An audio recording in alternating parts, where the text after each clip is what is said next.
Сәлем достар, сәлем баршаңызға. Бүгінгі айтылатын тема сіздерге осы женское счастье гүлімнің жағдайын сұрап жатқан кісілер бар екен, және де оны көріп жатқан кісілер де бар екен. Көптепті. Енді қараңыздар, бүгін основном қандай уход не кіреді. Мен жаңа осы 1 сағат бұрын брызгать етіп суарып қойдым. Жапырақтар содан кейін осылай болып тұр. Бұларды сырттан ішке кіргіздім. Негізі далада тұрады, білесіздер. Осыдан почти 3 ай. Осы ай бітсе, уже міне 3-ші айға бара жатыр. 3-ші айдағы жағдайы. Екі ғана кусттан кішкентай ғана женское счастье гүлін сіздерге алған болатынмын магазиннен.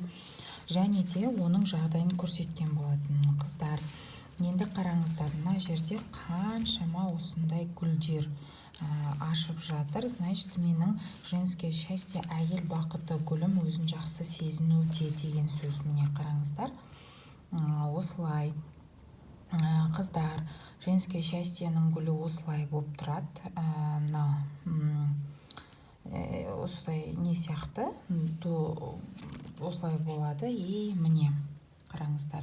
Енді бірінші айтатын мәселе сіздерге, қараңыздар, неге осы екі гүл осылай екі түрлі болып тұрады. Біреуі жасыл түске енеді, міне, және де енді бірі ақ түсті болады. Негізі әйел бақытының гүлінің гүлдері осылай ақ түсті болу керек, қыздар.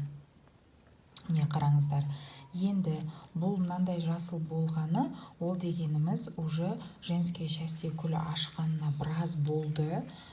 И уже бұл ескірген деп білеміз. Қараңыздар, мына жақта уже ағарғандары барлығы жасыл болып жатыр, яғни жапыраққа айналып жатыр. Кейін бұлар солады, солмаса да осылай тұра беруге болады, қалдыруға болмаса.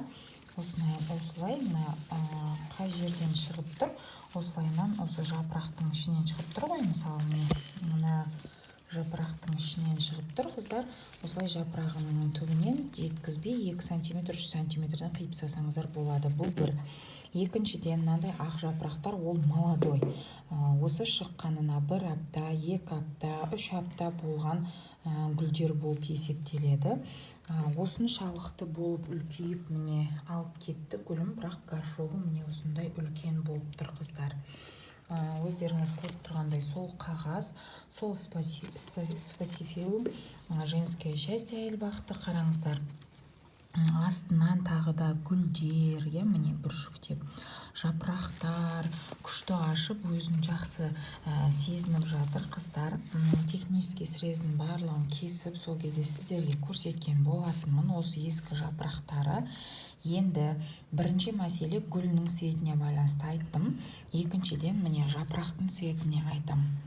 Бұл отырғызғаннан кейін 2 аптадан кейін мынау старый жапырақ, который срез жасылған. Кім білетін болса, бұрынғы видеоларымды көрсеңіздер, әйел бақытының осы жерде мен осылай қиғанмын. Енді неге әйел бақыты гүлі жапырағын осылайынан өзгертеді десеңіздер, старый бірнеше жапырақтары осылай болып тұр. Ал қараңыздар, осылай болып тұр. Міне старый жапырақтары, новый листья жапырақтары ондай емес. Бірақ қазір новый листьясын көрсетейін сіздерге. Мысалы, мынау жіңішке ұзын болып шыққан, ондай емес. Енді неге бұндай екі түске енеді болады? Бұл дегеніміз бодрый, жаңадан шыққан жапырақтың белгісі, қанық жасыл. Значит, спасифилум жағдайын жақсы кейіннен сезініп, өзін жақсы өсіріп жатыр деген сөз. Ал мынау, бұл күннен ажок, қыздар.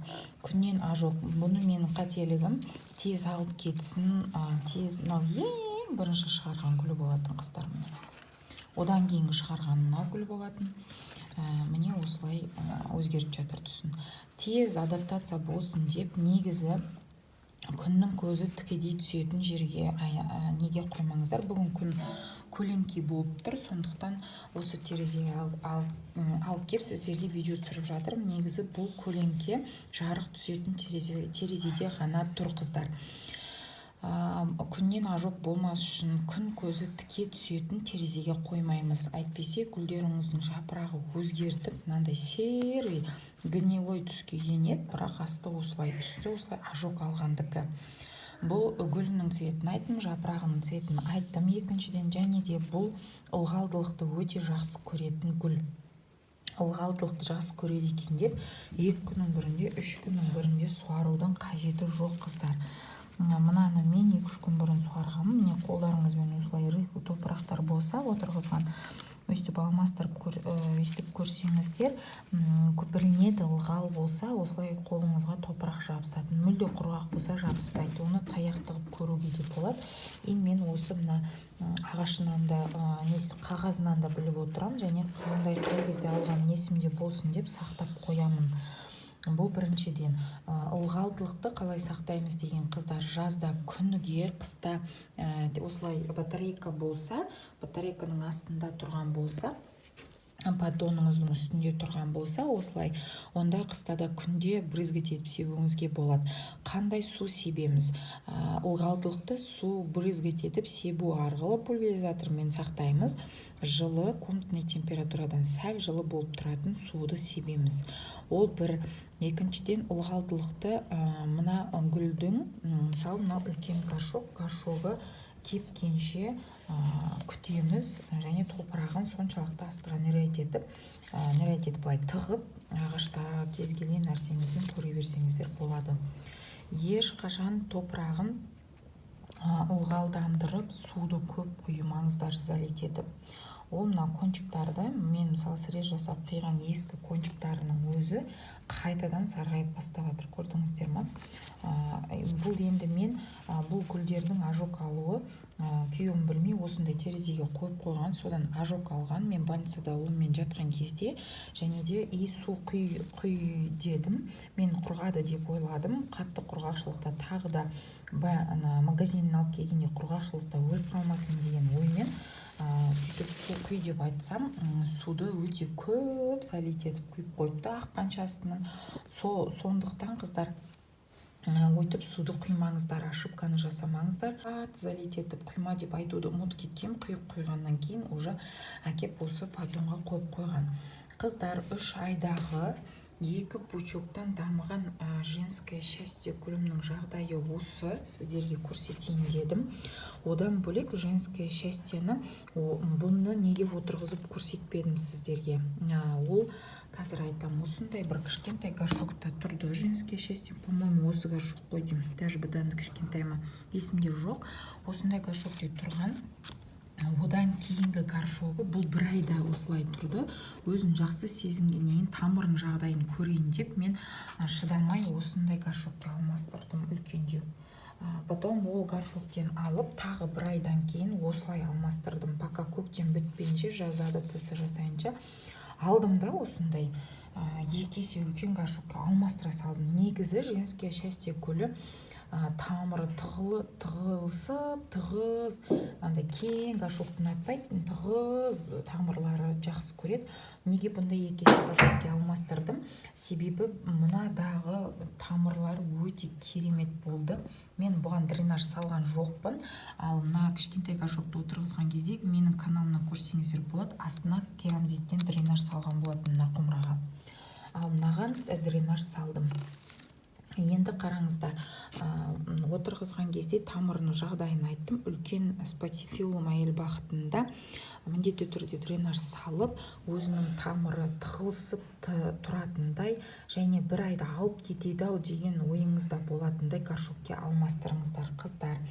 Одан кейін күнде брызгать етіп су сеуіп тұрыңыздар.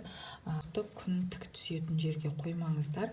Менде осылай прям күйген кезде де қатты осылай технически болған ба, білмеймін, мен жоқ кезде не болғанын, осылайнан күнге қатты күйіп кеткен жері болса керек. Кончиктары неге бұлай жаңағы не қылады? Неге бұлай осылайнан сарғаяды? Бұнда себебін айта кетем, бұл топырағында тамырға ауа бармай, ылғал болып тұра берсе, осындай бола бастайды. Айттым сіздерге, күйеуім құйып қойыпты, содан кейін жапырақтары қайтадан осылай бастап жатыр. Ештеңкесі жоқ, бұл жапырақтарды алдыңыздағы видеода көрсеткеннің кончиктарын аласыздар да, былай қиып тастайсыздар. Қайшымен осы сарғайып тұрған жерінен сәл нормаль 1 миллиметр өйстіп асырасыздар да қиып тастайсыздар. Қолдарыңызбен қиып тастасаңыздар да болады. Осылай тырнақтарыңызбен мен көбінде қайшыны жолата бермеймін. Енді сіздерге түсінікті болу үшін осылай көрсетіп жатырмын. Егер гүлдеріңіздің жағдайы нашар болған болса, онда осылай жапырақтары қанық жасыл свет болмайды. Мысалы, мына сияқты уже жайлап өйстіп, мынауда ожог қой енді. Бірақ та ожог емес, кәдімгідей сарғаю процесі бола бастайды. Бұл бір. Екіншіден, осындай состояниеде былай жоғарғырай веткалары, мынандай веткалары, мынандай осындай жапырақтарының, гүлінің веткалары жоғарғы тігінен өспейді, салбырап қалады. Және де бұлар витамин жетіспеген кезде сигнал береді сізге. Қалай? Гүлдемей сигнал береді. Гүл вообще ашпайды. Сол кезде сіз удобрение құясыз. Гүлдеп тұрған гүлдерге арналған грунт дегенге отырғыздым. Ішінде міне вермикулиті бар, барлығы бар. Астына дренажғана салдым. Ешқандай витамин беріп жатқан жоқпын. Скорее всего, топырағын өзі жақсы жайлы сезініп, қыздар осылайнан жақсы болып тұр. Осылай жақсы болып өсіп кетті. 3 айда бұл керемет результат женское счастьеға. Қыздар, егер отырғызу процесін дұрыс ақпарат алып отырғызамын, осындай ауырып тұрған гүлдерім бар, осындай нәтижеге жеткім келеді десеңіздер, менің каналымда әйел бақытты гүлін отырғызу видеосын көріп алсаңыздар болады. Алдымен одан кейін мынау бұрынғы осы жерде өскен гүлдерінің, міне мынау шіріп тұр.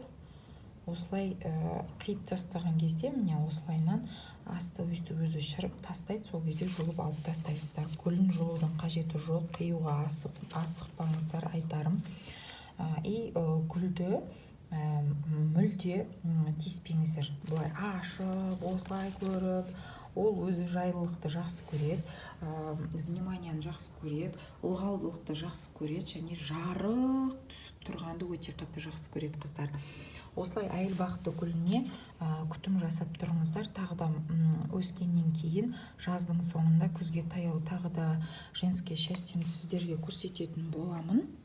Женское счастьемді көрсетейін деп сіздерге жағдайын отырғызғаннан 3 айдан кейін қалай өзін керемет алып кеткенін көрсеткелі тұрған видеом болған.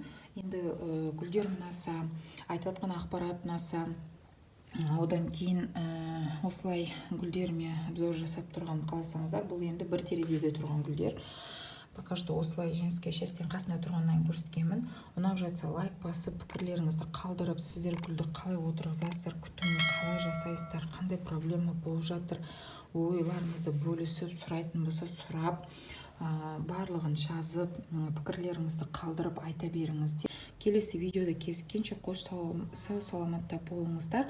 Мені жоғалтып алмас үшін қыздар, менің каналыма тіркеліп, колокольчик қоңырауша белгісін басып өтуді ұмытпаңыздар. Себебі көп қыздар мені жоғалтып алып жатыр екен. Кейіннен қайтадан айтып жатады, что WhatsAppта ғана жазып жатқан қыздар, что гүлдердің проблемасын айтып, видеосын жіберіп, ол кісілер сіздің YouTube каналыңыз қандай еді, біз ұмытып қалдық, айтыңызшы деп сұрап жатқан 1-2 қыздар болды. И постоянно солай болып кетті. Сол үшін тек қана тіркеліп қоймай, қыздарға қоңырауша белгісін басып кетуді де ұмытпаңыздар.